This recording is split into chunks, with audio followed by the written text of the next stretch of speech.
Hi, everybody. We have got a special guest coming in a few moments, and his name is Marc Bates. You are going to be so blessed today. This guy knows his science from beginning to end. He's got such a great story of his own recovery, of what he's doing in his life, and I am just so blessed to have him. So we do hold, in fact, I'll put that up there right now for a couple minutes here. And we hold what's a carnivore chat every week, Thursdays at noon Eastern time for the Kingdom Way, but it's a carnivore chat. And Marc oftentimes attends the carnivore chat, and he just helps us with science and so on, and just amazing, a wealth of knowledge. You know, we used to have encyclopedias. Well, that's what Marc is. He's like a walking encyclopedia. So I would like to welcome Marc onto the stage, and we're going to find out a whole lot more than what we knew when we came in. Don't go away. Hey, Marc. Good to have you here. Are you here? I think you're here. He's almost here. He's working on it.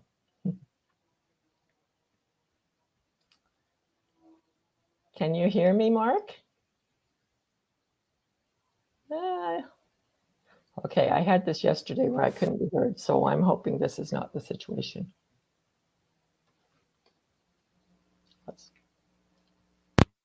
Can you hear?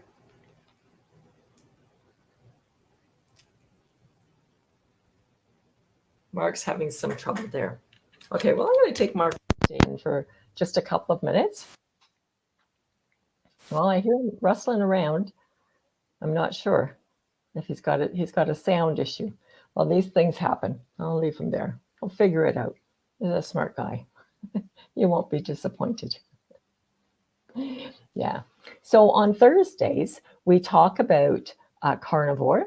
We talk about ketogenic diets, and we have a number of people that will get together. Many of them have been doing carnivore for several years. I've been doing carnivore for 3 years. I did keto for over 15 years prior to that, lost over 100 pounds, and I enjoy the lifestyle. So what it does, the carnivore diet is oftentimes used as a reset. It's used as a healing protocol because you know your hormones in your body, they need the fat that comes from meat. We need the amino acids that comes from meat. And I fully believe in meat and Jesus for healing. The meat of his word to grow in our spirit and our soul. And also the meat that he gave us that we can eat for healing for our bodies. It looks like he could be texting. No, maybe not. So yeah, maybe you can, I'll ask him to give me a thumbs up when you're ready.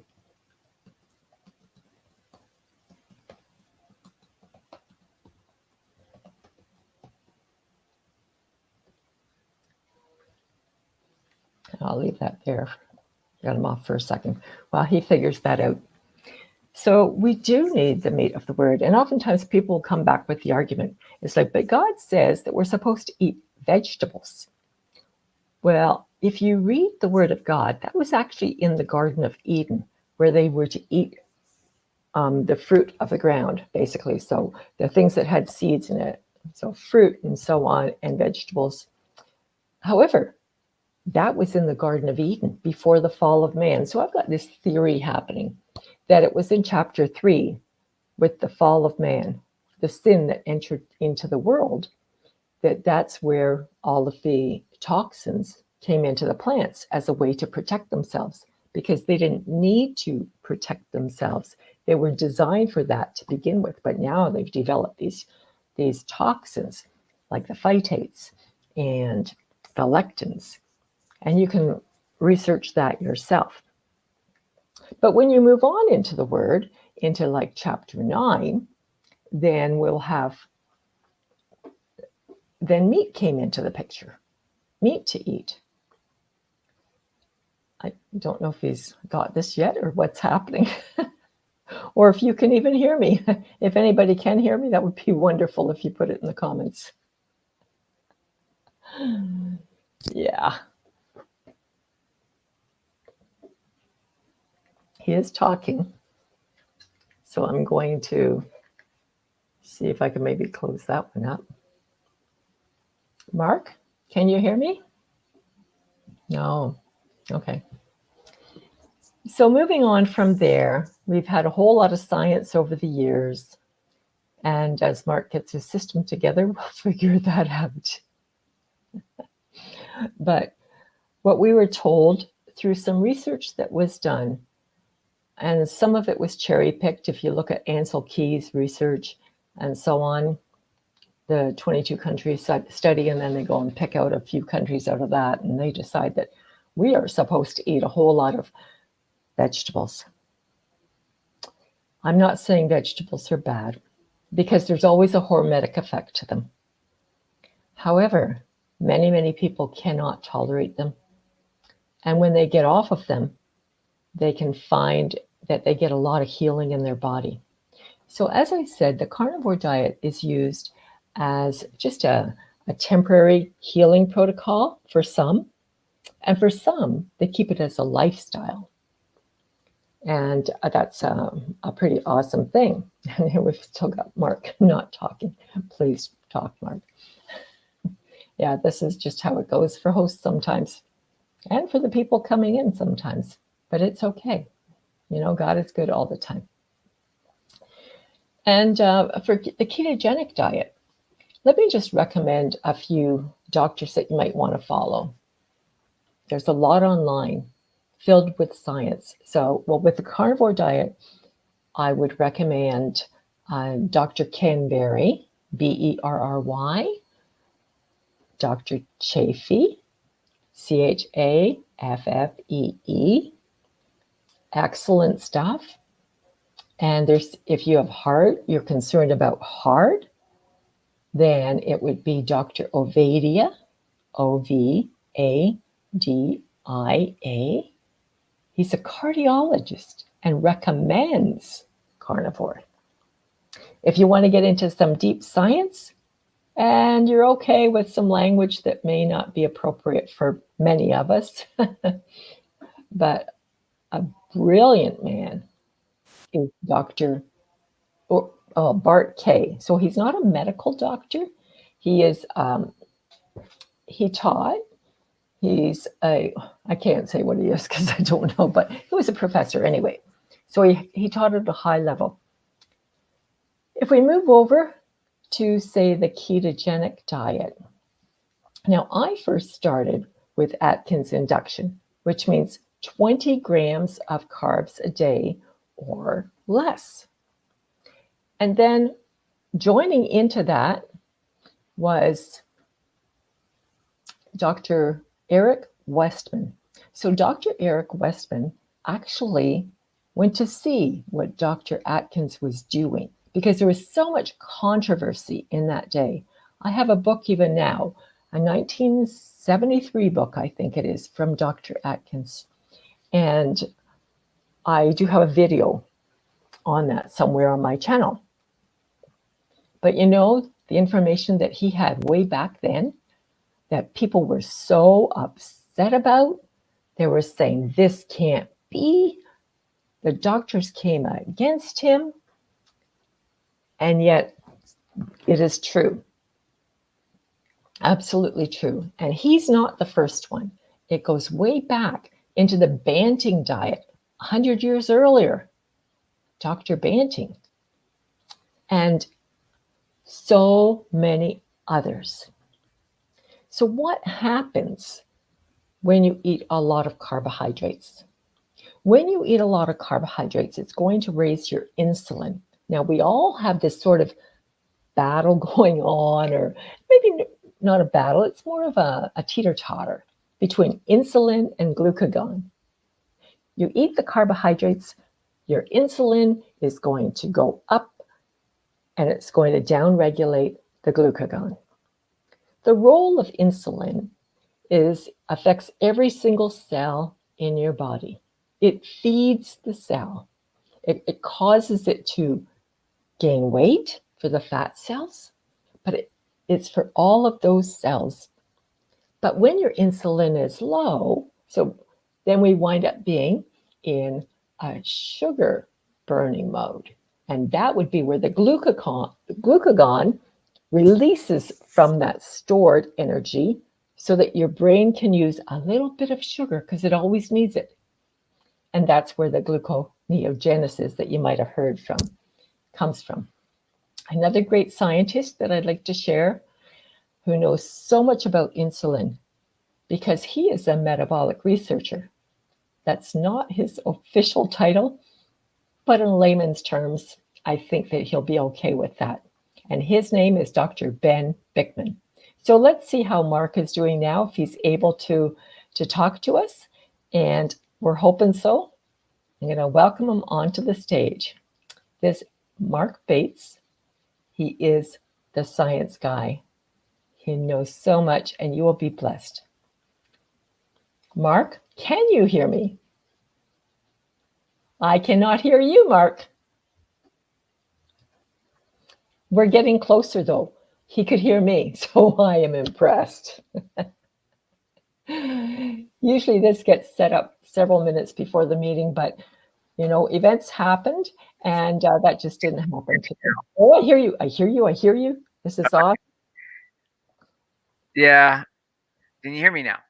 I hear you now. I apologize. I didn't get in early, and Yeah, that happens. Yard Stream doesn't like my computer setup, and it threw off all my settings, so I had to reset everything. Ah, okay. I'm going to try to get in on my other computer and hope it doesn't give me feedback. Yeah, we're good in there. Okay, apologize for that, Cathy. I was working on good. something, and the time slipped away. Carmen says she can hear me. Oh my goodness, I'm so grateful for that. Because yesterday I interviewed someone, and apparently I was talking the whole time, and my microphone wasn't working. I have done that. For 9 minutes, I know you've done that like today, for 9 minutes until the guest arrived, and then finally the sound came on. So I still need to get that video edited. But yes, I have done that, so not to worry. Okay. Okay, well let's just start if you're ready. I'm ready. Okay. Well, Marc, tell us a little bit about your story and why on earth would you want to do carnivore? You know that's not accepted in society. Well, actually, the last study that came out said that carnivore is overtaking keto as the most searched item in Google. I believe it. Okay, so there's a lot of activity on there, but we're still only at about 5 to 6% acceptance rate. Okay, so is carnivore keto? My definition is yes. Okay, so we'll start with I represent myself as a ketogenic therapeutic health coach. Yes. And what I tell my clients is that for them to work with me, they have to, at minimum, the minimum level is that they can maximize total 20 grams a day of total carbs intake. Okay. Okay, which puts them there. But so that's a starting point for most of them, because the whole goal for me and with my clients is because of the health benefits of ketones in the body, and we can talk about those in a few minutes if you want. Yes. But I want them producing ketones at a therapeutic level, and a therapeutic level is traditionally considered somewhere between 1.5 to 2.5 millimoles or higher. I routinely try to get people to go as high as 3.5 or even 4 millimoles on their ketones, which is really high. Okay. So when you're saying ketones, what you're actually meaning is the beta hydroxybutyrate in the blood. Is that correct? Yes, but that's so you're measuring the three basic ways you measure your ketones, or or how deep into ketosis your body is at. One way is using the ever popular, uh, my camera's moving on me. Yeah, keto. The Keto Mojo Hmm. one, which will give you either U.S. or international measurements of your ketones, and that's your blood ketones, and that's the beta version Hydroxyglue. Yeah. Okay. of the acid. Um, the other way is using either a breathalyzer, which I use all the time because it's a one-time payment. I paid It's $45 true. for it, and I can use it forever. I do that too. Yeah. Or ketone strips, which are relatively cheap, but they don't measure the beta hydroxy. What they're measuring is the acetone, Correct. Yeah. and that and that's one of the great things about ketones, though. So if you're thinking about trying to do something and you want to lose some weight, let's say, now this you have to be cognizant of. Uh, I use the term calories only because it's a term that most people are familiar with, not that it's a very valid measurement, right? But like anything else, if everyone recognizes it, you can at least use it, and people can talk about that. True. So Yeah. True. Good point. ketones have a caloric value. When your Hmm. body produces the ketones, there is an amount of calories that are taken either from your dietary fat or your body fat Hmm. and turned into the ketones. Your liver turns them into ketones. Once they're turned into ketones, there are only two sources for them to be used. They are either used as energy as part of the uh, what I always call is the Krebs cycles. That's how I was taught, but it's a citric Me too. cycle or Right. right. But it's where you're in the cells in the mitochondria where it produces ATP, which is the energy source for everything, right? Yeah.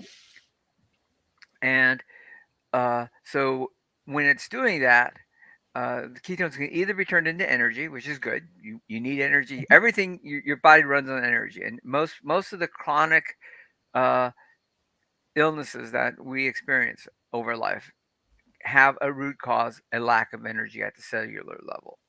Okay, Mhm. uh, almost everything, and all of and all of the diseases, inflammation and type 2 diabetes and all that stuff, all relate back to cellular energy. So I everything I point back to to to getting your ATP functioning properly and fixing your mitochondria. So, and actually, if the last couple of things that the Dr. Ben Bickman was in was that's what he was talking about. Yes. So uh, Dr. Ben, Dr. Bickman and I are very close. No, actually, Well, I follow him, but okay. he's brilliant. Yeah. And I became an insulin IQ coach with him as well. Congratulations, Kathy. Yeah. It's becoming a well recognized uh, coaching certificate out Because there. it's true. Yeah, I mean, Yeah. people Good see stuff. that now on my paperwork. They go, "Oh, that's the Dr. Ben Dickman one." I say, "Yes, it is," and they go, Right. "That's And a impressive." good thing for people to know is that if you go to Insulin IQ, I do believe that they have uh, a little course, but Hmm. it's going to give you some background that's free. Yes, yeah, So it's a that's very valuable worthwhile course. looking into. Very valuable. Yeah, so getting back to the idea with ketones, so there's a caloric cost in producing ketones, and once they're produced, right, your body has only two choices: it turns it into energy, or converts it into acetone, and acetone is expelled in your breath or your urine, which is why you use a breathalyzer to determine how much excess um, acetone you have in your body. And so, if you're spitting out a lot of acetone in your breath or in your urine, you're in ketosis. That's all there is to it, Yeah. because you're doing all that. Now, what's really interesting is that um, you know you're in ketosis when you're doing it. So while this is the only way that I can get a number that I can actually do calculations against, Mhm.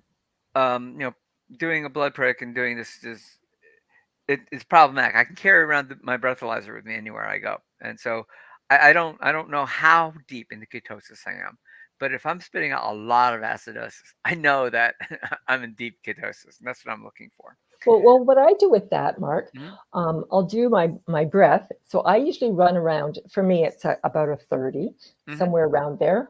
And then at the same time, I'm going to test my blood for Hmm. both the ketones and the sugar to see where it's at. and it's generally about a 1 for me. Now, that Yeah. could be different with different people, but the good thing about that is that once you kind of know your levels, then you'll Yep. know if I'm at a 30, I'm at a 35, that's this for me, that's that for me, and you've got the picture. So, and the good thing about the breathalyzer one, so I use Ace Track. I don't know Mm-hmm. what you're using, but It's not in front of me, but yeah, yeah, but that's okay. But the good thing about that is that you only have to buy it one time. exactly. No strips. That's why I love it. It's not as messy. It's easy to use. You can use it continuously throughout the day. But I spent a month taking multiple readings a day with both the breathalyzer and with the Keto Mhm, Mojo, and I'll tell you that there is no direct correlation. There's you mhm, can see that obviously if the amount of acetone in your breath is going up, there it does reflect. But the mhm, problem is that you're probably dealing with anywhere from an hour to 2 hours after the fact. By mhm, the time acetone gets into your breath and comes out, mhm. so it is kind of where you were in the past versus where you are right now, which is what the Keto Mojo blood test is perfect for. But the idea is, yes, you're right. So I always tell people, hey, for me, my goal is in the 45 to 50 range. Oh, excellent. Yeah, it's very high, and I routinely my poor little meter. Anything over 65, it starts flashing red because it thinks it's programmed to think that that's too high. I go, no, no, that's perfect. Because usually, if I'm at 65 to 70 on my reader, I'm at 2.5 to 3 Okay. on my GKI meter. So it's like Yep. that's what I'm looking for. I want the therapeutic level on the ketones. And so with my clients, I stress that because there's so much thing. Now, the big thing here is understand that if you're burning ketones, right, uh, that means the only way your body can burn ketones is if your insulin is low. Now, you always have insulin going. I mean, even if Right. you eat no carbs, you do have insulin, and insulin's very required for a lot of bodily functions. But too much insulin or hyperinsulinemia, right? Uh, what that will do is that actually shuts down the ability to convert lipids into ketones Okay. at the cellular level at the liver. And so if you're producing ketones, you're definitely have low insulin, Okay. Well, I have a which is question the then, goal. Mark. Yes. I have a question. So, regarding the ketones, so Hmm. you're looking at a therapeutic level, so you want Yes. them higher. I want them higher. And now, is that for a specific purpose, such as somebody that has epilepsy Hmm. obviously wants them higher, preventing Alzheimer's, they want them higher, maybe some other things. Can you tell us what things we would really want it higher for? Do we want it higher for weight loss? Well, weight loss is a byproduct. It's not the Okay. goal. Okay. No. Okay. Um, so one of the things I'm going to bring up my little man here, my little balancing guy, Sure. right? Okay, Oh, I love this is that's my little good. toy here. So I've got several certifications in low carb, Mhm, uh, and I know you do too, from like mhm. Noakes Foundation.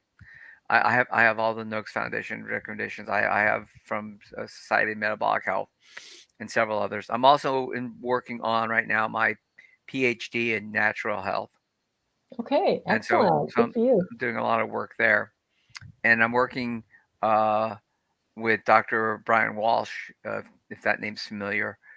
No. He's a functional medicine doctor.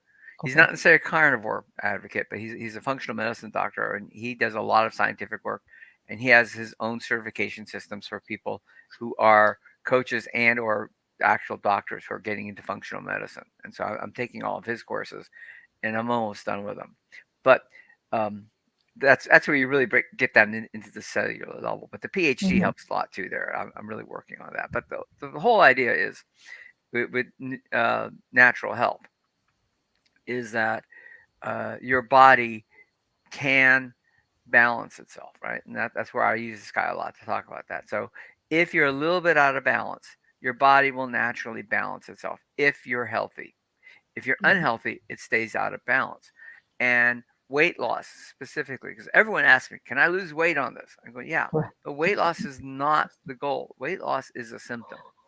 If you're Yes. metabolically unhealthy, you will have extra weight. That's just a function of metabolic disease. Getting your metabolism correct will in itself correct your weight as well.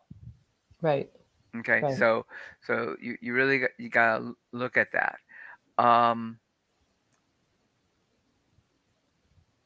so yeah, so one of the things is and this is kind of important. So I'm just gonna spend just a couple minutes on this. So if you don't mind, Kathy, Yeah. uh, No, and please I do. and I don't think I have the ability to share my screen here because I think with with this one I have to upload all the slides ahead of time. I think so. Yeah, that's okay. Cause that's one reason I don't use Yardstream. But that's okay. I personal preferences, right?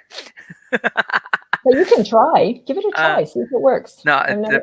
the presentation is looking. Oh, she does have a share screen. Aha. Okay. So look, I've got. Hold on here. Let I me just find don't it. know. I've never had a guest do that. Well, here we go. So always a first, right?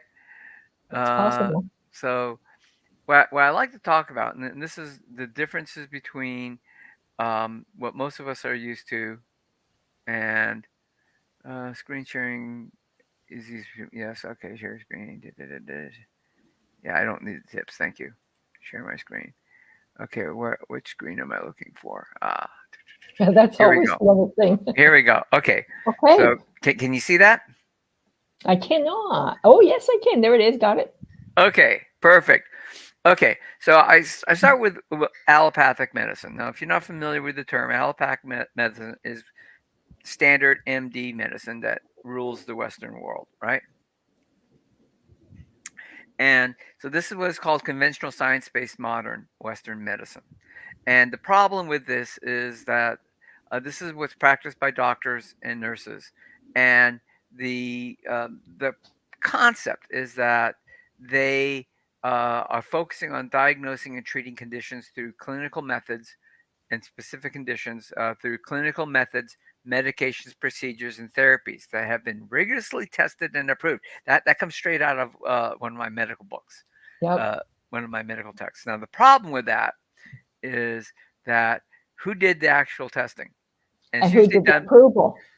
and it's a pharmaceutical company more Of than course. anything else, right? So that's why when we deal with doctors, what we're actually getting with is this concept of diagnose, treat, and give you a pill, right, as Yeah. the treatment. So, uh, but here's what's important is that the allopathic is the Greek words, and it means opposite in suffering. And so the core concept in allopathic medicine is that you're going to get rid of the symptom. So if the symptom is, say, I have a runny nose, what do they give you? They give you an antihistamine, right, to get rid of the runny nose. But that may not Yeah. be what's really causing the runny nose. But that's what they're going to use here, right? And of course, they're going to rely, and this is important here, they're going to rely on scientific evidence from clinical trials and research. But I'll tell you right now, and I've got a whole paper I have on this presentation, that 90 to 95% of all clinical studies done in the last 20 years were funded by pharmaceutical industry or the nutritional industry, right, for nutritional studies. And if the study did not show what the us who was paying for it didn't want it to show, they never released the study. So the only studies that get released are those that show what they want. And Yeah. and then the problem is, and the classic one is, well, what if they release the study, but they tell you you don't have a background in statistics? I have a deep background in statistics. What if they release the study, but the studies they're feeding you the data, but they're not telling you the truth about the data, right? So here's the classic one. You go to your so if you go carnivore, right? Right. The first thing that happens is your LDL level goes high. Hmm. Everyone who switches to carnivore, their LDL goes high. And when I switched to carnivore, I went to my doctor because I'm also very much into what's called biohacking, and Hmm. so she sees me a lot because there are certain tests I can only order through her that require MRIs and stuff, and so I need her to order these tests. And she's always wondering why I'm ordering tests, but I went to her after I went carnivore, and we did a blood panel. She goes, "Your LDL's too high. You need to go on a statin." I said, "No, statins are Because bad." that's what the algorithm says, That's right? what the algorithm says. That's right. Yep. Um, and I said, "No, it isn't." But here's where the basic research comes from. Um, is that the study that everyone relies on for the LDL portion of this, or for the reason they want you on a statin, is they quote, and they continually quote, 30% reduction in risk. Risk of what? That's a relative number. Just remember, anytime you see any advertisement or any pamphlet on a drug and it says Yeah, X% reduction in risk, that's a relative number. And relative exactly. numbers are not good statistics. What you want to switch to is what is the real number. And the real number is in, in a study over 10,000 hours with several thousand participants. This is a real RCT, right, clinical research study where they had the people on, one was on a placebo, one was on the statin drug. The statin drug did have less cardiovascular disease than the placebo. The amount of people on the statin drug was 1.3 who reduced um, their effects of cardiovascular disease. On the placebo, it was 1.8, and And this, did they change anything else even? I mean, it's so and, insignificant. and this occurred over for the thousands of people in the study. It was over 10,000 hours. That's several years, right? Yes, 1.3 to 1.8 was 30% reduction, Right. but realistically, it meant nothing. And Right. and all of Statistically, the it's side effects, insignificant. right, and Right. all the side effects are terrible, right? So you really need to question anyone who gets diagnosed with for a statin drug, because the only reason it's out there is it's the most profitable drug made, right? Yeah. So let, let, let me stop that for a second, and let me pull up one other thing here real quick. So that was allopathic medicine, right? And so now we want to talk about holistic medicine. And where's my holistic slide? Because the whole point is that God made our bodies to heal themselves. Exactly. So if we give our bodies the nutrition that it needs, the environment that it needs, we are setting ourselves up for success. So we can set ourselves up for success, or we can just go with whatever symptoms we have, and we can go through allopathic medicine. And what is the doctor going to do? He's going to give you something for your symptoms, Yes, which are going to have side effects, which are going to cause you to need something else, and keep the pharmaceutical companies always. growing. You're absolutely correct. And and there's a place for allopathic medicine, and Of course there is. I love. Yes. But so let's talk about holistic natural healthcare for a minute. So Okay. this approach considers totality of the person, including their physical, emotional, mental, and spiritual well-being. And this is very important because everything's all interconnected, right? Absolutely. Yes. We are a Okay, triune being, right? We need it all because we need God it made us all. that way. Right. So treatment plans are personalized based on lifestyle, beliefs, environment, and this is, remember this one, environment, right? Yep. Okay, and patients are actively involved. It's not you're not just taking whatever the doctor tells you. You're saying, well, is this really what I want to do, right? And the goal is to promote overall well-being and enhance healthcare, right? So that's what we're looking for, and I have references on everything I do. Yeah. Okay, so that's the difference between allopathic medicine, which is your normal doctor, and remember, and as you stated, Cathy, they're trying to solve a symptom. They diagnose it and they treat it, and they treat it with a pill, and that's not always the case. And let me prove my point on this one here real quick, because what we want to talk about is two things. So let me start with um, yeah, I've got this whole new You know, God gives us a choice in life. We can choose life or we yes, can choose death. Well, when we go through allopathic medicine, like you said, sometimes it's beneficial, but for the most part, you're choosing an ultimate death yeah. So because it leads to one thing to another. Whereas we can choose life, the food that's living, that's good for mhm. us. It feeds our cells. Our, it gives so us that energy. Yeah, I, go I, ahead. I'm a big proponent of going back and learning the history of why things are done the way they are, right? So when Western medicine was starting, right? There were two names, and one of them everyone's going to be very familiar with, and that's Louis Pasteur. Yes. Louis Pasteur was a very intelligent man, right? French chemist, um, born in 1822, right? So remember those dates. So this is early on with the I start of, wasn't around, but yeah, I remember the history. yeah. Um, just to understand, this is at the start of when Western medicine really starts to kick off, right? And the biggest thing with Louis Pasteur was he discovered the principles of vaccination, microbial fermentation, and pasteurization, right? And he Mhm. developed the germ theory of disease, proving that organisms cause diseases and fermentation. Now, this is important because this is where Western medicine starts with. This theory, this germ theory, and it says, okay, you've got cholera. Cholera comes from a bacteria in the water. We get rid of the bacteria in the water. It gets rid of the cholera, and that works. Now, it's very important, right? That does work. At the same time, there's another guy named Antoine Béchamp who was also in France.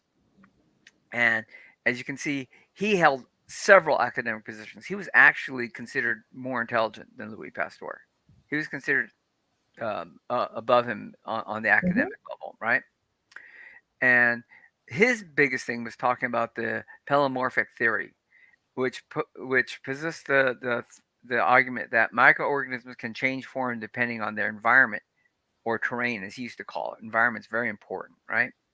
Yeah. So this contrasts with Pasteur's theory, which is a specific germ causes a disease, where um, Antoine would say, no, no, the the the germs are probably there already. It's when the terrain changes that allows the germ to actually have an effect. Right. And you can see the difference now between holistic health and um, uh, and allopathic health. Well, it's kind of So like we would say with any kind of genetic thing, right? It's the epigenetics that matters. You may have the gene for something like true, a predisposition, but that doesn't mean you're going to get it. and genes probably account for five That's right. A five small percent or amount. less of, It's of what of you of what it is. I mean, it's right. there, right? But his big thing was looking at the internal environment, what he called the terrain, right? Yes. And this is important, and this came out of a biography. Um, with his theories got overshadowed by Pasteur, mostly because Pasteur had political and financial connections, and he didn't. Oh, isn't So that it goes the back to the way? money. It always goes Yeah. back to the money, right? Follow the money, honey. You And got it. So yeah. so keep that in mind. I just want to throw one more up here real quick because keep in mind now what everyone's talking about. So in in the germ theory, right? What we're doing is we're doing a reductionist type of thinking. We're trying to get stuff down to the most simple form, right? And so if you look at allopathic medicine, that's why there are hundreds of specialties now, right? And you can have I mean, I remember when one of the smallest specialties was the ear, eyes, nose, and throat specialist. Right. But ENTs, yeah. yeah, but they're not there anymore because what it is that they now have people who specialize in specific sections of the nasal cavities, specific eye issues, specific Yeah. throat issues. So they keep getting it Everything is smaller. specialized. Yeah, for Yes, sure. everything is smaller and smaller. Okay, so and this is where this becomes very important here. Yeah. Is this whole idea, and this goes back into my background, which is I've got 30 plus years as an IT specialist, right? And this is simple versus complex systems. So when we're looking at, and this paper that I'm pulling this from actually is talking about aging, biological aging, and this is epigenetics falls into this play. But most doctors are trained on what a reductionist approach, which is a very simplistic, straight line type of a theory, and this has been proven to be wrong over and over again now. When there are multiple factors that go into the food line or the food chain in the Arctic. Okay, this is just one Yeah. example of how this works. Same thing goes with biological aging. Most doctors have been trained on this very reductionist pathway, which is Ross's reactive oxygen species or Mhm. free radicals, right? Yeah. Antioxidants treat the free radicals, otherwise, you get molecular damage. You either Mhm. repair and eliminate. If you can't repair and eliminate the damage, you get aging. Right? Right. That's their very straight line reductionist system, and it just doesn't work. That's not correct. When the actual pathology um, or the physiology for aging has a lot of cross functionality in it, and it crosses multiple terrains. Hmm. And so you always have to consider the multimodal models versus the straight line reductionist models. And this is what your doctor's thinking, and this is what a holistic healthcare practitioners are working with. So my background, I used to do a lot of these system charts, uh, and the idea here is that if you have a primary function, well, you have secondary functions. So the primary function, if the primary function is failing, you don't just look at the primary set of code that's causing the problem. Maybe it's the secondary feeding systems that are causing the code problem. But even worse, it could be the tertiary level that's Yes. feeding the secondary system, right? So Hmm. you have a complex system. Any breakdown anywhere here causes a breakdown in the primary system. Okay, and Yep. this is from an IT perspective. This is considered a complex chart. Okay, you ready? I am ready. Okay, here we go. This is the metabolic chart for human Yeah. metabolism. Yeah. And you thought the other one I was I complex? I have never followed the entire thing, and I've taken microbiology and pathophysiology and all of that, Right. but I'm like, it is complex. This is extremely complex. There are multiple things, there are multiple redundancies, multiple ways everything happens, and something over here can affect how your ATP is produced, which is the Krebs cycle right in Yep. here, and how it's delivered, and how it's and so like for the Krebs cycle, you have to have the correct minerals, you have to have the correct amount of ATP, you have to the terrain has to be correct. So the whole thing is based on this concept that there are so many things, and this is just for metabolism, right? Right. Right. You want to talk about everything else? So Well, what does God say? He says, we are fearfully and wonderfully made. We are so complex. There isn't exactly. a man on earth, and you're brilliant, Mark, but there isn't a man or a woman on I'm earth not that that brilliant. knows the whole picture. Right? We don't. Exactly. So what got me started on this whole thing was um and I'm just going to do one more just because this does help. Here, I'm just take a couple slides from one more here that I do because this is my why if I'm going to talk about it. Yeah, please do. Okay, so let's do one more here, a little screen share. So this works pretty well. I've never tried screen shares I know it on this. does. I'm Okay, glad you had that ready. so uh, this is my wife Robin and myself. Yeah. We're I've in our met late her. She's 40s. wonderful, at least online up better. Yeah, I well, that's how I met you, right? There you Um, go. and I was at 200 pounds basically, give or take, Hmm. right? And at when this picture was taken, I was a type 2 diabetic. I had heart disease, high blood pressure on a stack of medications and stuff. And Robin metabolically was actually, even though she was heavy, was a lot better. She was Yeah. pre-diabetic. She didn't quite have the heart disease. She didn't have the high blood pressure problems. So metabolically, she was a lot stronger than I was, and has been, and continually is. Right. Right. But this is where we were in our late 40s, very late 40s. Hmm. Okay, so what got me started on this whole thing with the keto diet is here, and you can see it's the same. I Ah. picked this picture specifically because this is the same shirt, so you know it's me. and, Yeah. and this Yeah. is I at see all this going. Yeah. this is at the Barbara Bush Neonatal Care Center in Portland, Maine, Oh, and that's my adopted son. beautiful. And he's now 11 years old. So this tells you how old this picture is, right? Oh, He's got yeah. about ready to turn 12. So he's almost 12. So we're getting close to being 12 years old now. 12 years on this picture, Yeah. and um, I'm sitting there holding this baby, and this is crucial. I'm now early 50s. I'm still very heavy, as you can tell, Yes. and I'm holding this child, and I'm going. Statistically, I'm not going to live past 70 with where I was at. Mm. And I've got this baby, and this baby is going to need me for at least 18 to 20 years, right? I mean, go through high school, go through some Right. college, and the last thing I want is for my son at that young age, right? Put him in his late teens, early 20s, to have to do what I did, which was my father had type 2 diabetes, and near the end of his life, he was in a wheelchair, couldn't function on his Mhm. own. He was wearing a diaper, he was getting insulin injections, and basically, my mother and I had to basically take care of him completely, right? Yeah. And my mother died not from diabetes, so she was pre-diabetic. She died from Alzheimer's, so she had, which is a terrible disease, and you don't want that. Yeah.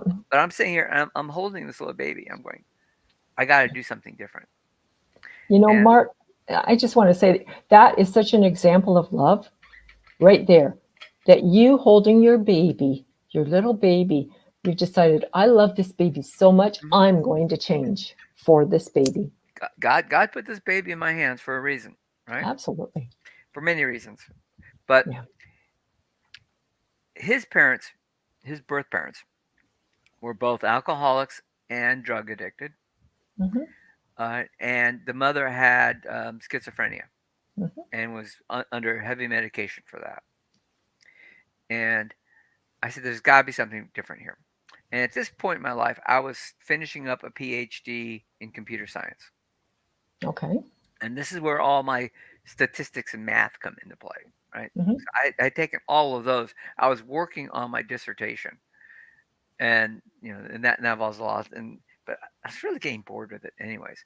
And so I had this little life. I said, "No, something's going to change." So I took all that research skill I had been trained on to work on my PhD in computer science, and I turned that towards how do I help him. And I found this study um, that said that in the late 1940s, right? So we're looking 44 going into 45 in the Low Countries, and this is Hmm. Holland, Denmark, places like that, right? Yep. They released all of the schizophrenics from the insane asylums because they were not having any symptoms anymore. Oh, And interesting. what was different was the fact that um, what this study was suggesting was the fact that the Germans had stopped giving them bread by late 1944, and because they were saving it for their troops, Right. and so no one had bread in the Low Countries. And so I said, "Wow, okay." So I immediately went, "Okay, we're going gluten free as a family because Right. I'm going to protect this boy." But in doing some further research, I said, no, it wasn't just the bread. It was also the fact that they didn't give him potatoes, they didn't give him starchy vegetables or anything. So the people were essentially eating a very low calorie, but it was a ketogenic diet, right? It was Yeah. what animal fat they could get and Yep. what animal protein they could get. And so I started looking into the ketogenic diet at this point. Now, remember, this is 11, almost 12 years ago, right? I come across this, and every doctor I talked to had no idea what I was talking about this idea of a uh, bread being a trigger for schizophrenia, the gluten, and Yep. keto being a possible way of working with it. Well, just yesterday, Dr. Chris Palmer, who Yes. should be a familiar name, right? Yes. I know him. He wrote the book Brain Energy. Yeah. Hmm. He released a tweet, which I started laughing when I read the tweet. There's a new study that shows the efficacy of ketogenic diets in treating schizophrenia. I went, yeah, you're 11 years too late, Chris. I knew this 11 years ago, right? But now the research studies have caught up with me. Yeah. But this is what got me started on the whole idea of doing a ketogenic diet. Now, I won't go into the details. I had ups and downs on it because we were doing it wrong for a long time, like a lot of people, right? We were doing Right. it wrong. That's all there was to it. But what got me to the point where I said, okay, this is correct. And remember, the definition I gave you. is if you want to get into a ketogenic diet, proper one, you eat less than 20 grams of total carbs, right? Right. And really, my marker is really how much are you producing ketones, right? So I look at ketone Hmm. levels as the primary thing. Well, the easiest way to produce ketones and the easiest way to reduce your carb intake is to go carnivore, which is why I went carnivore. And I was able to lose. Here we go. So here I am. This is in February. I went down to about 140 here, Yep. and Big uh, difference, eh? I mean, that's 60 pounds. It's big yeah. difference. No, I didn't have to lose 60 pounds at this point, but No, because but I was losing weight, but from where I was at my highest at 200, I'm now down yeah, to my 140s. But we both Robert and I made this decision to go carnivore because we were we were doing well on keto, but we right. weren't getting that final push, and carnivore just eliminated all the potentials of getting um, that little bit of carbs that we really didn't need. That's why we went full carnivore. Now since then, of course, I've done a lot more research on carnivore and a lot of other things and how it benefits health. But the benefits of health, all the scientific studies for the most part, are all geared towards the fact that carnivore is essentially a ketogenic diet because it produces Yes. ketones. Yep. And so that's why I say carnivore is a ketogenic diet because it produces ketones in you. It does produce ketones. Yeah. It's just the level of the ketones, right? Yeah. And that's controllable by several mechanisms.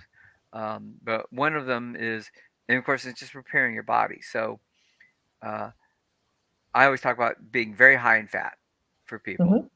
and because the more fat, if you can get up to 2 to 1, 3 to 1 macro ratio of fat to protein, and I'm assuming zero carbs, except for the tiny little bit of carbs that come in like eggs or something if you're eating eggs. Um, you're going to produce ketones. There's no doubt about it. And the more fat you eat, the better.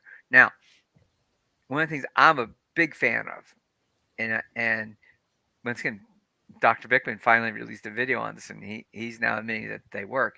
Is he's talking about exogenous ketones? He did just last week, didn't he? Yes, he did. And Exogenous ketones. Look the video up, everybody. It's on YouTube right, by Dr. Ben Bickman. It is good stuff. so for the longest time in the ketogenic community, we used to say that the exogenous ketones, that's ketones that you or the things you take that are outside your body where your liver is not producing the ketones but actually deliver the ketones directly, or things that stimulate that quickly, uh, were weren't very good because it was artificial in some ways. And but the evidence is now very clear that I don't care how you get ketones going, getting the ketones going are the big thing. So uh, for example, so my morning drink, right, which I just finished as we were starting to talk to this one. It's I use 2 uh, large tablespoons, heaping tablespoons of ghee, Yeah. because Which is there are clarified butter. For clarified anybody butter. who doesn't know. There Yeah. there are components in butter fat that are really Hmm. good for you. There's bitumen, which is good for your gut, and there's omega 15 in butter, Hmm. Yep. which is now considered an essential omega acid. It's a new omega Hmm. acid that they discovered recently. It's highly beneficial. So that's in the butter. I do coconut oil because coconut provides a lot of fatty energy, almost zero of the omega sixes in coconut oil, Hmm. and it's converted very quickly. It goes straight into the liver and gets converted very quickly into that. I also, just to pump my ketones up, I do throw some MCT oil in there too because MCT oil Okay. goes straight into the liver. So it jumpstarts my ketone production in the morning. And there's a little bit of bone broth protein in there just for Yeah. a little bit of flavor and stuff. But that's how I start my day. And So that's basically telling your metabolism this is what we're doing. right, and the great thing is that once you're producing ketones, and so this came out of some studies done with Phinney and Volk in Ohio State, as well as Paul Mason in Australia, Hmm. and Tim Noakes, right? Yep. Um, they took athletes who were fat adapted, Hmm. and they injected their body with um, glucose that had fluoros, the radioactive tracking Yes. fluorides attached Yeah. to them, and they put them in MRI. And what happened is that they injected enough carbohydrate into them that they jumped out of ketosis, and they could see immediately, using the tracking, real time. They could see all the muscles, the heart, and the brain just immediately switched over to using the glucose. Right. And this is where the myth that your brain prefers glucose. Well, the reason why it prefers glucose is because if you think about it, anything over about 120, if you're on the U.S. scale, right? Right. 120 on your blood sugar is considered poisonous by your body, right? So the 120, 130 range, you're That's just at not the, really all that high no, either. it's not. But that's when it jumps into action at 120 to Yeah. 130. It really does. And what happens is your body immediately goes, okay, we got to get rid of this extra glucose in the blood. And there are a couple ways that it does that. One is it immediately turns on all the energy mitochondria and switches them over to burning glucose. Hmm. And the one thing that we talked about earlier is the fact that your mitochondria cannot convert fat into ketones if there's too much insulin. And of course, the Right. first thing your body does when it sees excess carbohydrates is it pumps out insulin to cover it, right? So Yep. the insulin starts to immediately uh, work on the mitochondria, saying burn carbohydrates. You start doing that. Well, the biggest burner of carbohydrates is your brain, and so your body signals to the brain through hormones, when the principal hormone being insulin, that there's too much glucose. So your brain switches over to glucose and starts burning up all this glucose. Well, if it can't get the blood sugar down low enough, quick enough, then your body does switches to the next mode, which is takes all this extra glucose and starts storing it in as glycogen in your That's fat right. cells, To save primarily the brain. to save the brain. Exactly, because excess glucose is poisonous. Yes. And so as soon as they pump these athletes in with enough glucose, um, that it's knocked them out of ketosis, they could see where it was going. It was going everywhere. Well, then they Hmm. started pumping ketones back into their body to switch them back into ketosis. Yep. And what immediately happened as soon as they got them back into a state of ketosis, where and they were measuring it, where the amount of glucose in the bloodstream, the amount of ketones in the bloodstream, sorry, was higher than the amount of glucose in the bloodstream. There was Hmm. still a lot of glucose in the bloodstream, but the Hmm. ketone level was higher now, even though it was artificially stimulated. Well, the first thing that happened is that the body reacted to this. It stopped producing a lot of insulin. It says, I don't need to because I've got ketones for energy. It kept um, on the MRI scan, the heart completely disappeared because it stopped using glucose.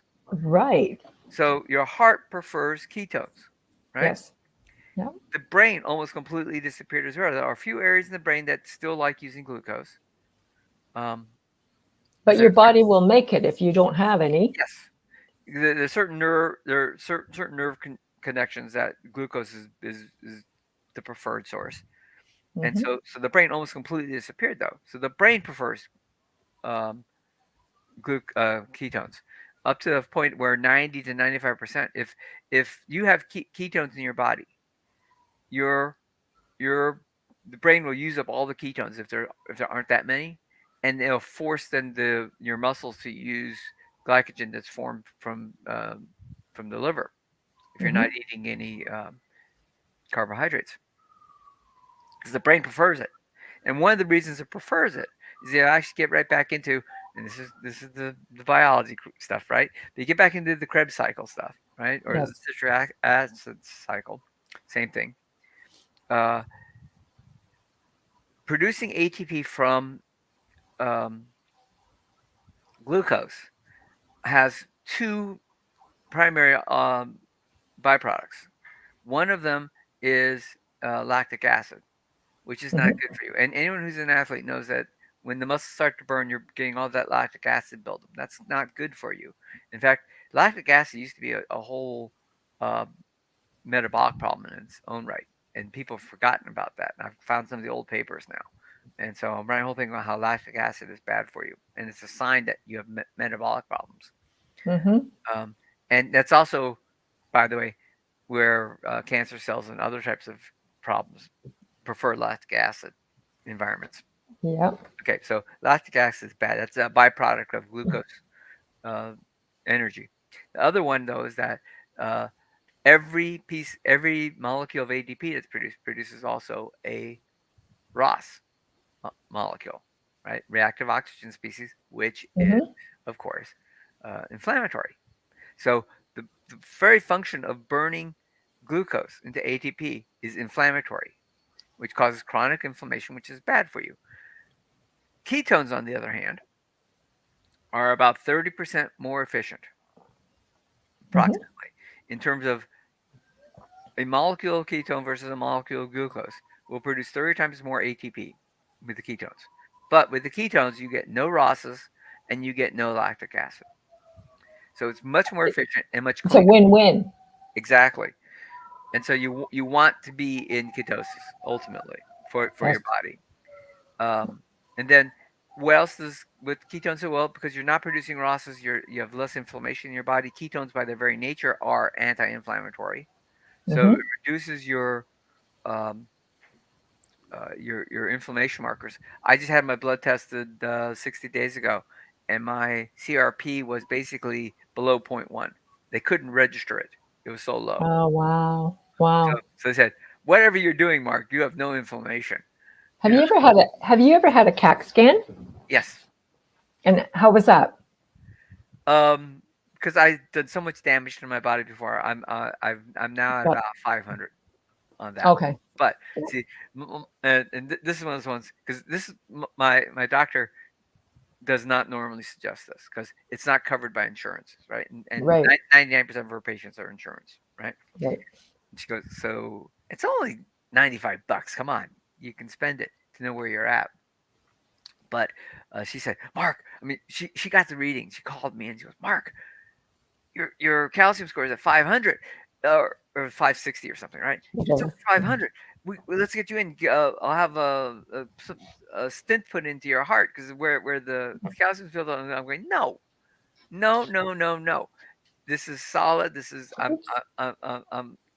this is not going to burst anytime soon. Don't worry about it. She goes, but I said, no, don't worry about it. These are the stent manufacturers, pharmaceuticals Hmm. trying to sell you. It's on the algorithm. That's That's what right. she's told. So this is ridiculous. I gave her all the clinical studies showing this that one, stints are deadly. Stints are the worst thing you can ever do, right? But I said, Hmm. here's all the problems that you're not covering. But here's the deal.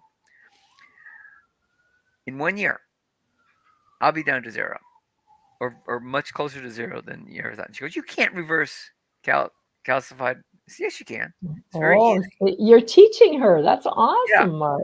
And so I bet her $1 because there's ethics. I can't bet her real money. So I said $1. I'll be at zero or close to zero in a year from now. And this is where the biohacker comes into me. So I'm taking um, berberine. Berberine's been Yes, shown berberine. to reduce the arterial calcifications. I'm taking natto a lot, a very high dose natto. Okay, what is natto? That one I don't know. Natto is nattokinase, which is the uh, Natto kinase, yeah. fungo Okay. the fungus that produces natto, which is a Japanese dish, Okay. fermented soybeans. But it's just the output, and that uh, has two things in it. One is it reduces blood clots, right? Which Yep. whole nother topic, by the way. If anyone tells you that uh, the plaques on your arteries are caused by LDL, I got a whole thing on how they're actually blood clots. Okay, they're not. So natto has been shown to be the strongest reducer of blood clots and helps your blood flow. And so, but you got to take high doses of it. Okay. So I'm taking a high dose natto, Yeah, I and I'm never heard of that one. yeah. Okay. Nattokinase. You can get it from almost Yeah, anybody. High I wrote it quality down. nattokinase can be a touch expensive, but it's actually pretty cheap compared to most other things you'd get. Yeah. Um, and then, of course, uh, I'm doing things to stimulate the release of stem cells. Release. Mm-hmm. So your body normally releases a small amount of stem cells, and that's part of the autophagy process in your Right. body, where it replaces dead or dying or damaged cells with new cells and rebuilding it. And one of the ways it rebuilds them and was stem cells. And And what are you cooking for that one, Mark? that one, I'm taking a very specific product called um, uh, hold on. It's called stem cell support. In front of the camera, Mark. It's called stem cell Yep. support. No, don't move on me. I know, eh? My Is camera does anything? that. I know. It's called stem cell support, made by Cerule. Uh, it is very effective, and what it does is it it's not stem cells themselves. So I do not advocate stem cell therapy. One, it's extremely expensive. You have to go to a special Right. clinic. They harvest Right. them from your body. It's Mm-hmm. real expensive stuff, Right. and there have not been real positive results on these saying that they work. What this is it's a product. It's a combination of a seaweed product and a an algae that grows in Klamath Lake, Oregon, Okay. and both of them has been shown to stimulate uh, additional release of stem cells, adult stem cells. Yes, because your Uh, body's already doing that. It's just helping right. along. As you age, you just naturally stop releasing them, Right. right? And so this helps stimulate that. And and what's interesting, the guy who got me started on these is Dr. Bart K. Oh, he is so smart. I mean, He you're almost as smart as Bart K, but the no, guy no, no. He's got the the guy PhDs and sometimes everything he's behind a him. little rough, He but he's that's worth his style. listening to. It's That's his his style. style, and a lot of that really is sort of a Oh pseudo personality just for the channel. But yeah, boy, no, Bart K, it's a good stuff. character. The He is a character, I can imagine. when he does the Meat Militia outfit, I know that's a character he plays. it In is. talking with him, um, in chat rooms where he's talking to the people who are buying the Cerule product, and he's my sponsor on Cerule. Is he's a very personable person, You know, very different now I from the know for character. some of my listeners, it might Mm. be that Bart's language may kind of cause them to Oh yeah, turn the channel on. he's very But rough. do you He's know very what? rough. Do you have any idea what his other channel is? I know he's got more than one. He's got I think- a couple um, YouTube channels, and one's called Main Channel, one's Bart K. I don't know. I'm subscribed to all three, so I get them mixed up now. But you can look at Bart Yeah, K under YouTube. I'll, But I'll I I'll try to also find him because I know that for my listeners, some of them that just might not be their thing. yeah But I I take think what it's he pretty funny says sometimes. and I try to come up. Okay, here's what the information was, and he's and when he's dealing with a idiot on an internet Yeah, idiot, he's pretty rough with them. Okay, he's so pretty rough with them. yeah, Which is so not my approach to people, but that's okay. But his knowledge is phenomenal. yes, so I like that. So he got me started on Cerule. I've been doing Cerule for a while, and once again, Cerule is a great product because it has a large amount of scientific literature testing done behind Hmm. it to prove that it works. In fact, there's three products that are similar to Cerule. Okay, one is twice as expensive and has no more effectiveness because it's using Right. the exact same ingredients for the most part. And it's hard to find, and so I like the Cerule product. And then the other one is there's a guy in Panama where you have to go to him for a 2 week um, Okay. stay, and he pumps you up Mhm. with intravenous versions, which Yes. stimulate a lot of stem cell release, and that's extremely expensive, obviously. Um, Yeah. but once again, in looking at the studies, the effectiveness is not worth the cost for what he does. Mm-hmm. Okay, so for well under $100 a month, probably less than that. I buy a lot more. Um, I get three basic products from Cerule. I'm not trying to sell this, but this is just let you know. Right. Right. So Right. the prime product is the one called Stem Enhance Ultra, and Okay. this is the Yeah. one that stimulates the release of stem cells.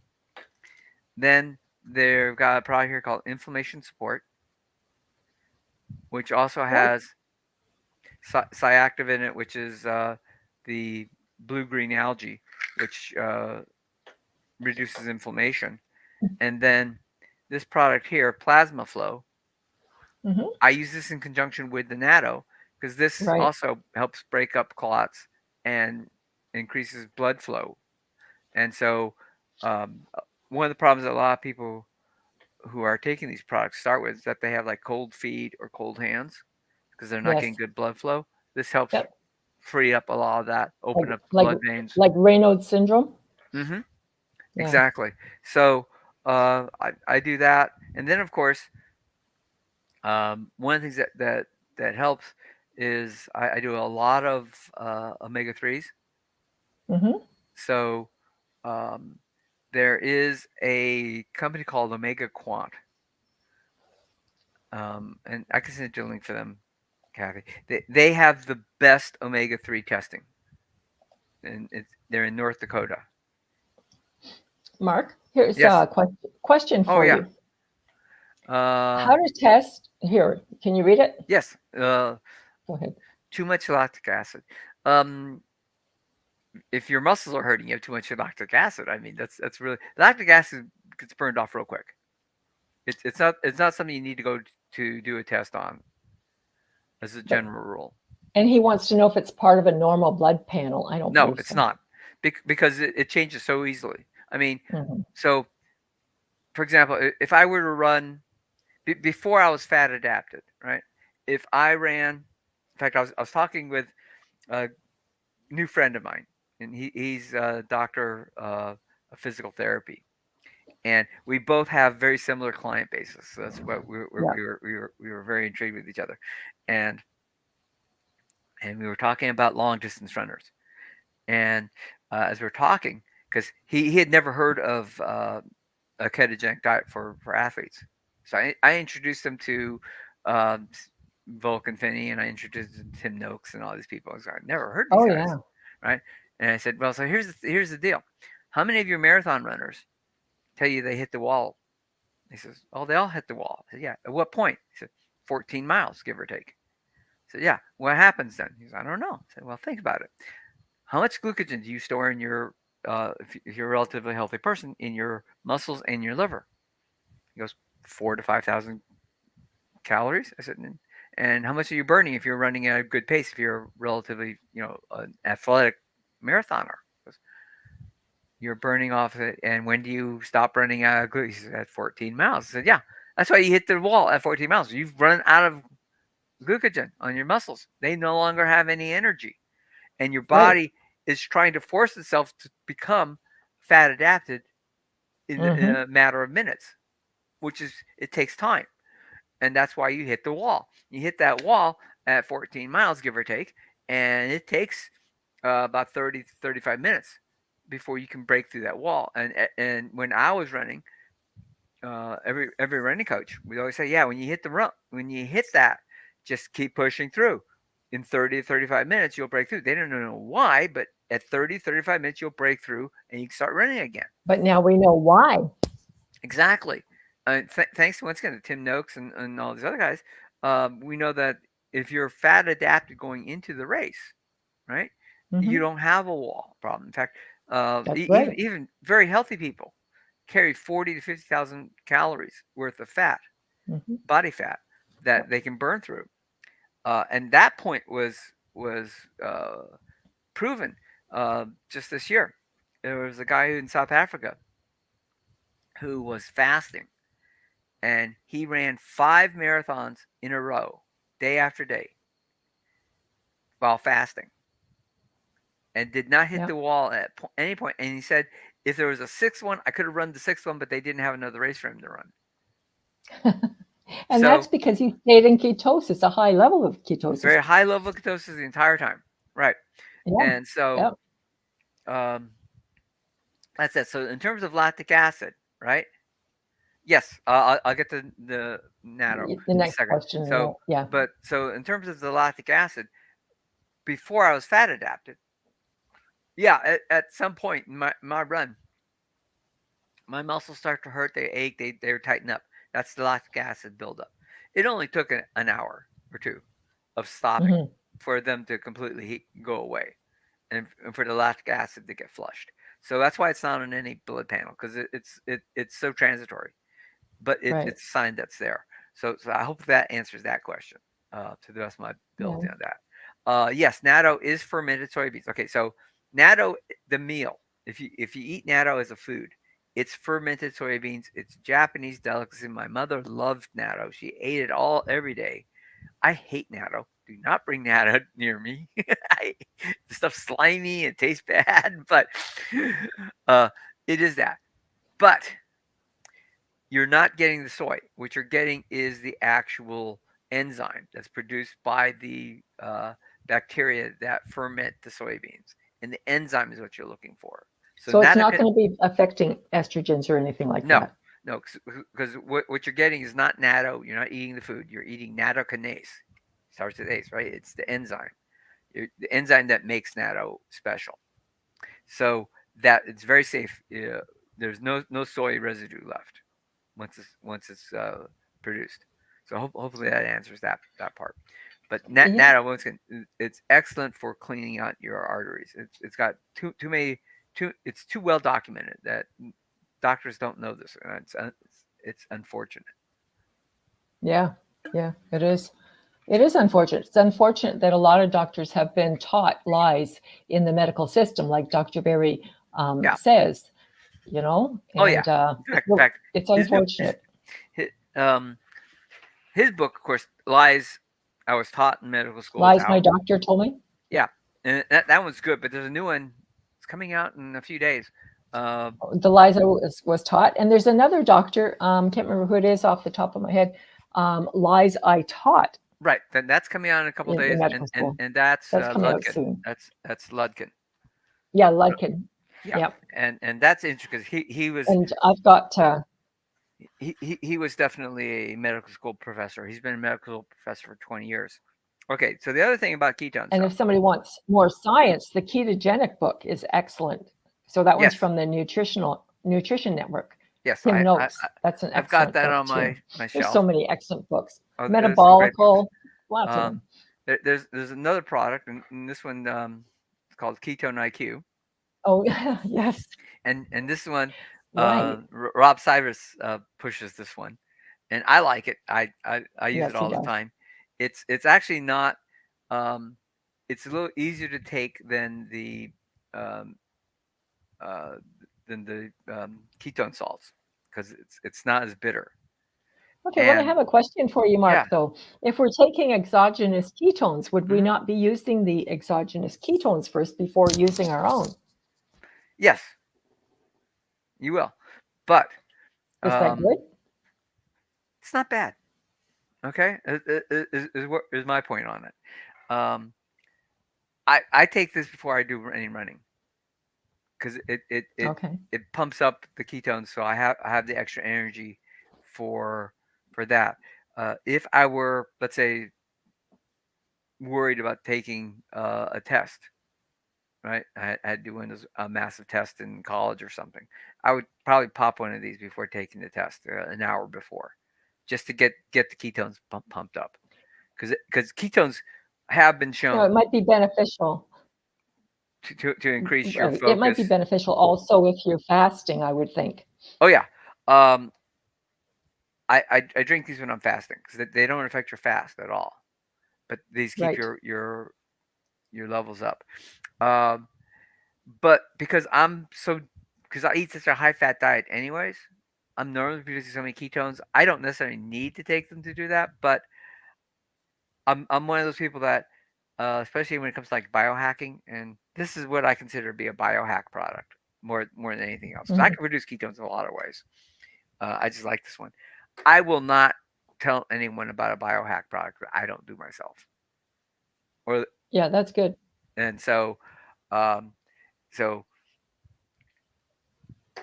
it's an n equals one experiment, but it works. And so if it works for me, I'll tell you about it, and you can if you try it. And we're all in N1, so we need to Oh yeah, consider that. We ultimately, are all in N1. Yeah. yeah. And so you got to work on that. But yeah, but my whole take is what makes me different than a lot of other people. And Kathy calls me the science guy. Well, it's because uh, basically every talk I do, right, and she's getting used to me on this, is that I'm throwing out the latest research studies I find on everything, Yeah. and I'm bringing them You're out on there. top of it, Mark. You're on top of And it. well, I find And you're an it's important, experiment. and and, You're and doing I, your own research. I do my own research on it, but I look at the science, and that's very important. And and I try to explain what's important about the science. And so Mhm. um, there is a group I belong to. Uh, it's Nina Teicholz and Yes. uh, who's the guy who wrote the um, difference in carbs and Gary Fetke? no Gary Tops No. Gary um, Tobbs. the he's the Gary other Tobbs. yeah he's the other journalist. He wrote Yes. and and they started a thing called the Broken Science Initiative, and they actually tear apart research studies and tell you what's wrong with them. Oh, okay. That's But good. plus Fedke has done a lot with that, especially his wife. His wife does a great job breaking down Yes. some of the science. Uh, and there are a couple other people who are now specializing in breaking down the science.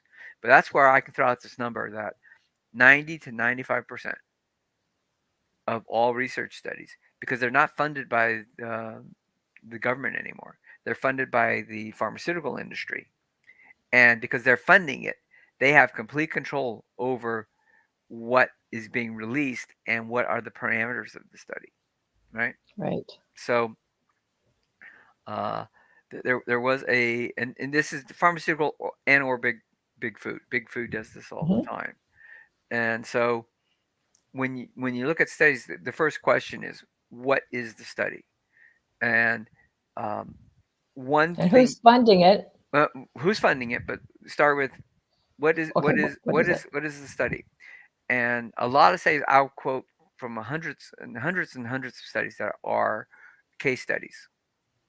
Yeah. And people say, well, case studies aren't real science, Mark. I say, well, yes, they are. Yeah, I understand what the problem with the case study is.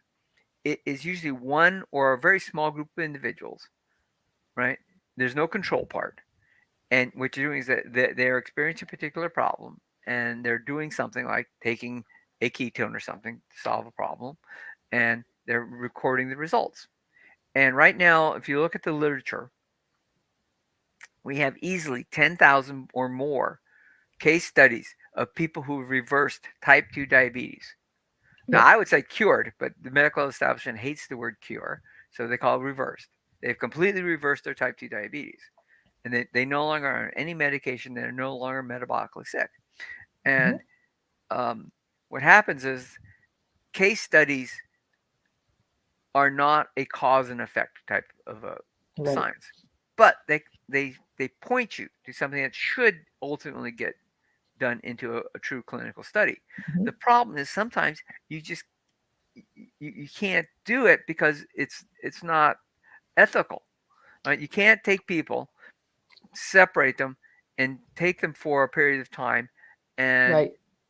do something that's unhealthy for them, which is make them eat carbohydrates, versus one where you put them on a ketone diet where you're helping them get off their diabetes. It's unethical. That won't pass the ethical committees. So that's why you see very few of them that last a long time.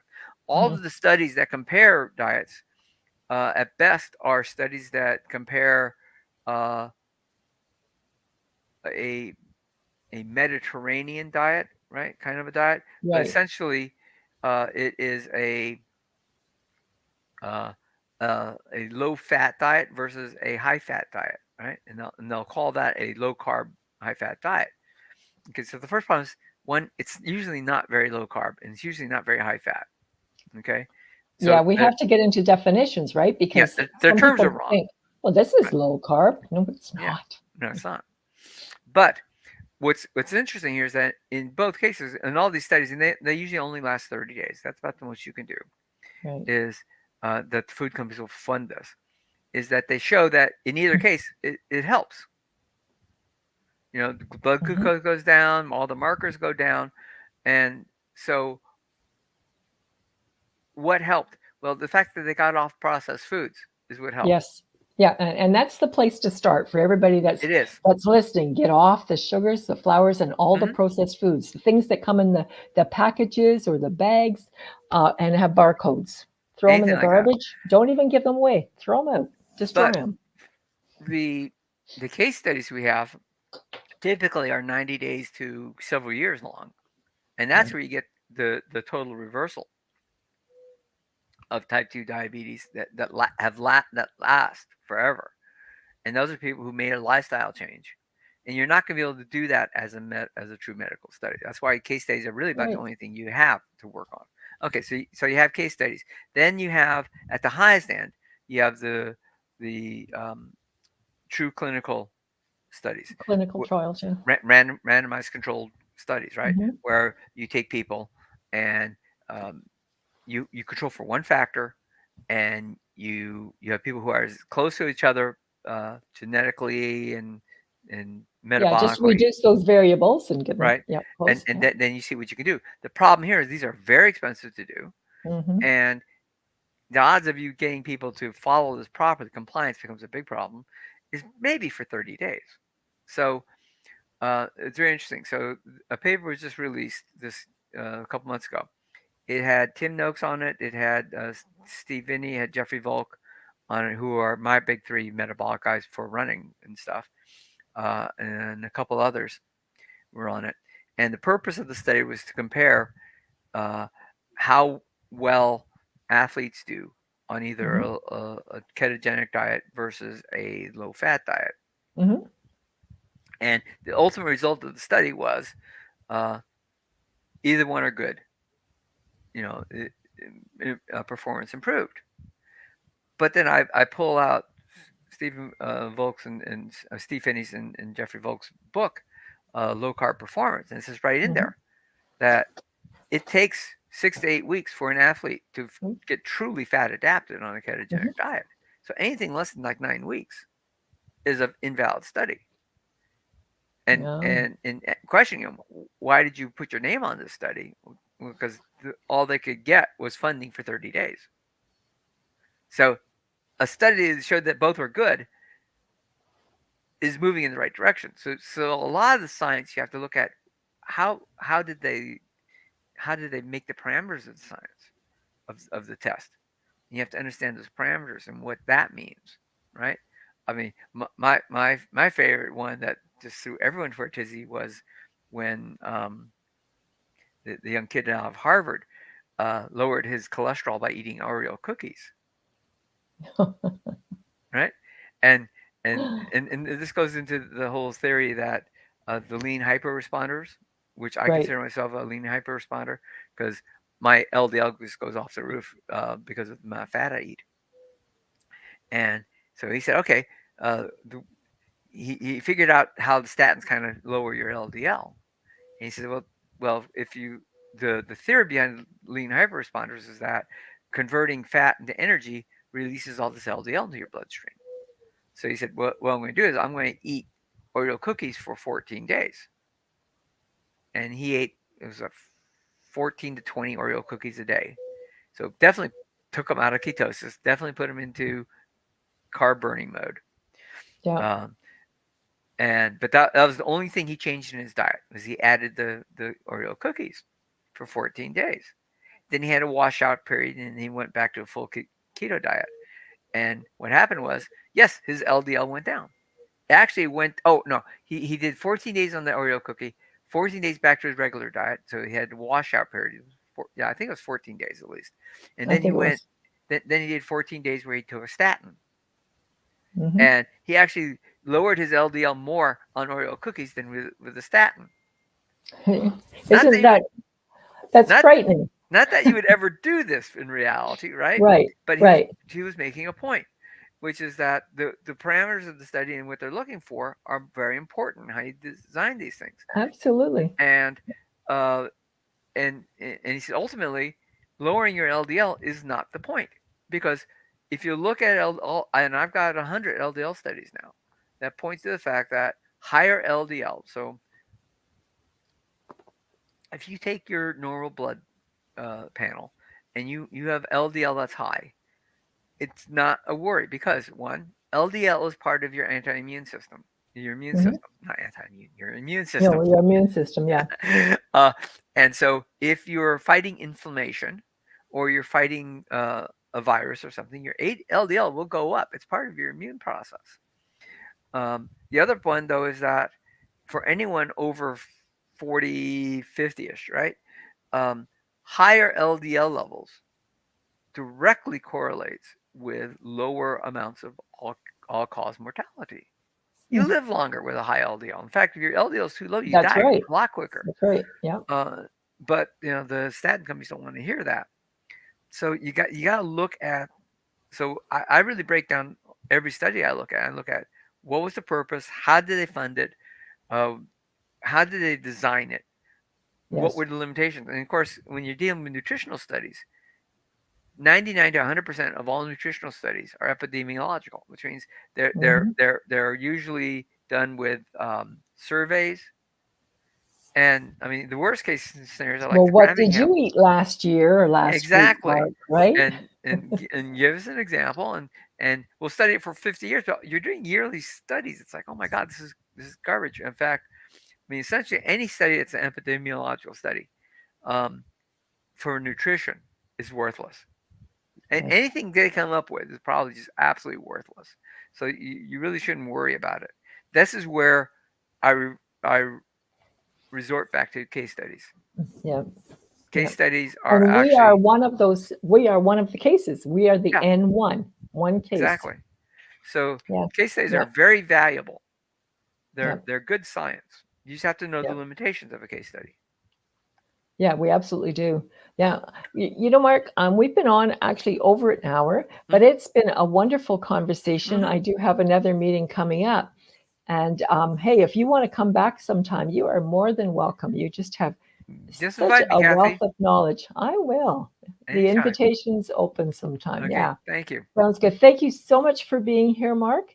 And before you go, though, where can people reach you if they'd like to reach you? Oh, sure. Um, And tell them a bit about what you're doing right now as far as your okay. coaching. Well, I I'm think going that's to put important.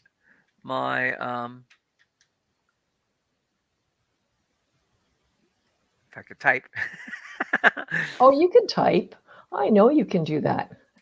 Oh, sometimes I miss a I letter, mean, right? we didn't have many live, but that's okay. They're all busy out buying processed food. No, Yes. hopefully No, no, not. no, no. So I put in the chat my email address. It's Mark Bates at Perfect. LCHF Revolution. It's low carb, high fat revolution, right? Yep. .com. People can reach me there. So what I'm doing is I'm putting together my coaching program for people. My focus is on metabolic health, and as you can tell, right? I go right down to the cellular level, which and I don't call myself a health coach that often, because um, most people, when you say health coach, they think you're going to take them to the gym and help them do more push-ups, and that's not me. I do 99% of what I do, uh, kind of like telemedicine. I'm all about educating on nutrition and other aspects. So uh, deal with primarily five basic things: your diet, uh, getting proper rest, getting proper exercise. And this is where I get different from a lot of the guys who are normal health coaches. We'll talk about that real quickly. Uh, Targeted supplements, I don't advocate eating just doing a lot of supplements. There's a reason why you Right. take a supplement, Hmm. and then stress reduction, right? And so, real quickly, diet. I mean, if you're going to work with me, you're going to eat a low carb diet. You're going to be 20 grams less. You're going into ketogenic. So the only reason to come with me is to get into ketosis and keep it there, because of all the health benefits of ketones. Okay. Uh, in terms of rest, and I'm bad with this too. Not we just don't sleep enough generally, and that's where a lot of the things go by. In fact, you'll notice I'm wearing a lot of these red, amber, blue blockers now that really help with the ability to rest and to sleep. So that's important. You need to sleep a lot more than we do. Exercise, exercise is important, but depends on what you're trying to do. If you want to be a bodybuilder, the amount of exercise you do is going to be a lot different than if you're just trying to optimize your metabolic health. And what's interesting is I've got some new studies now that prove that for the average person, 115 to 120 minutes a week, that's 2 hours a week of moderate paced walking is the sweet spot for improving your metabolic health. And what we're looking for is you to do your walk in such a way that you can carry on a conversation. It's considered a level two uh, aerobic exercise. You can carry on comfortably a conversation.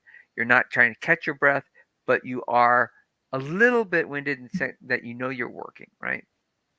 Um, so for me, I always use my watch and I'm watching my heartbeat, and so I'm looking to get my heart rate up to a Hmm. certain level. I'm looking at my heart rate up to a certain level and Hmm. keep it there for a period of time. And that's the sweet spot for metabolic health and exercise. There are other things you can do for exercise. If you're really crazy, you could try to run marathons like I tried to do on occasion. But too much exercise is not necessarily good for you. Okay, so that supplements. We talked a lot about supplements. Supplements are for very specific purposes. Uh, do not, general, do not take a multivitamin you buy at the store. They're crap, absolute garbage. Don't take them. They don't help you at all. Um, but I do a lot of targeted supplements that are for very specific reasons. And then finally, um, stress levels. The two things I can tell you about stress levels. One, there is a program, and there are several variations of it. It's called Brain Tap. I like. Uh, it uses oral technology that the music and the words play differently in both ears, Hmm. and it helps you relax. And 10, 15, 20 minutes a day of light meditation using that type of technology, it really helps bring down the stress level. There are several variations on this one. If you go on their website, they'll try to sell you the $800 light show thing. I just use headphones. Okay, so but some form of stress reduction. If nothing else, just sit and relax and take some deep breaths. Right, anything will do that. In fact, one study, if you just did 5 deep breaths, help reduce your stress level quickly. Get out in nature helps, right? Being out in nature, Do some sun, grounding, walk in the grass. exactly, stuff like that. You got to reduce your stress. But the other key point that, once again, most health coaches, because they're talking about being in the gym, miss on is that as humans, we are designed by God to be social creatures. Yes. We need to be in contact with other people. Being lonely is actually a major stressor in our lives. So if you're lonely for any reason, go to church. It's good for you. Not only is it good to hear God's word, right, and to be around other people who believe in God, but just having the social connection has been shown to completely uh, lower your stress levels, Yep. and having someone to talk to, and so go to church, join a Bible Right. study, do stuff like that. That helps reduce your stress, Yep. and you need to do all this stuff to really get your health better. So there you go. That's Absolutely. it in a nutshell. Yeah. Wonderful, Mark. And and if you want to do anything more, folks, you can always come into the Kingdom Way, which is Thursday evening, 7 p.m. Eastern time, or you can come in at noon. And I thank you very much for being here, Marc, and hope that Thank you'll you. be able to make it back again. Oh, And anytime, Cathy. yeah, Anytime. sounds great. Thank you. Thank you for watching. I pray that there was something that you could take away for your own life. God bless you all. I welcome you to join me as we gather together for this abundant life that God has promised us. Contact me for details on ministry in your church or one-on-one spirit, soul, body, or keto carnivore coaching sessions with me at reverend.cathy.dickson@outlook.com. And we do have free sessions available Thursday evenings, 7 o'clock. To get that link for the Zoom session, go to facebook.com, The Kingdom Way. It is time to let go of whatever's weighing you down. You can also reach me. TheKingdomWay.com is my website. At The Kingdom Way for YouTube, /The Kingdom Way for Facebook, The Kingdom Way on Instagram, and thekingdomway.bigcartel.com if you'd like to sign up for any coaching and local carnivore cafe. God bless. Thanks for being here, everybody. Don't forget to subscribe and push the like button.